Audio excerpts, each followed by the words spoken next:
আজকে music launch এবং যে কোনো ছবিরই না মিউজিক একটা খুব ইম্পর্টেন্ট ভূমিকা গ্রহণ করে এবং এই ছবিটা যেহেতু একটা ইমোশনাল ড্রামা, তো সেক্ষেত্রে মিউজিকের একটা ভীষণ ভূমিকা রয়েছে এবং বিভিন্ন রবীন্দ্রসঙ্গীতও ইউজ করা হয়েছে ছবিতে।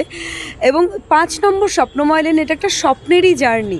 মানে আমরা যেভাবে ছবিটাকে দেখেছি বা ছবিটা করার সময় মানে এতটাই ইমোশনাল একটা অ্যাম্বিয়েন্স তৈরি হতো, কারণ বাড়ির সাথে বোধহয় কানেক্টেড বা ফ্যামিলির সাথে কানেক্টেড আমরা প্রত্যেকে, এবং সেটার যে জার্নি সেটাই কিন্তু ৫ নম্বর স্বপ্নময় লেন। আমি পুরোটা ডিটেলস বলবো না, কারণ আমাদের ট্রেলার লঞ্চ আছে নেক্সট উইক, তখন তোমরা সবটা জানতে পারবে।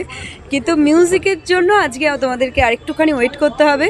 সো আমার মনে হয় সবার খুব ভালো লাগবে আজকের এই প্রোগ্রামটা।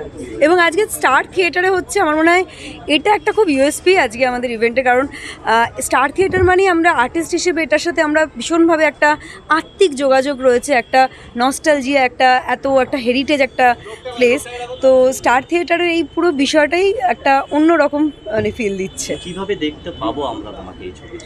এই ছবিতে বেসিক্যালি দুই যে বোন দুষ্টু এবং মিষ্টু, এদের জার্নির গল্প, তার সাথে অবশ্যই পুরো ফ্যামিলিকে নিয়ে। আজকে আমরা একান্নবর্তী পরিবারের যে আবেগ, সেই আবেগ থেকে কিন্তু আমরা সবাই প্রায় বেরিয়ে এসেছি। আমরা সবাই এখন নিউক্লিয়ার ফ্যামিলিতে থাকি এবং তার অনেক রকমের লুফোলস থাকে, সেগুলোকে কিভাবে আবার সেই পুরনো পরিবার, আবার তাদের সেই ভালোবাসার অঙ্গীকার সেগুলোর মধ্যে ফিরে আসা, সেটার উপরেই কিন্তু এই গল্পটা দাঁড়িয়ে আছে।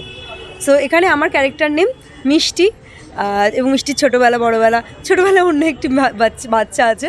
সো মিষ্টির জার্নি এবং তাদের বিয়ে, সব কিছু নিয়ে কিন্তু এই গল্প।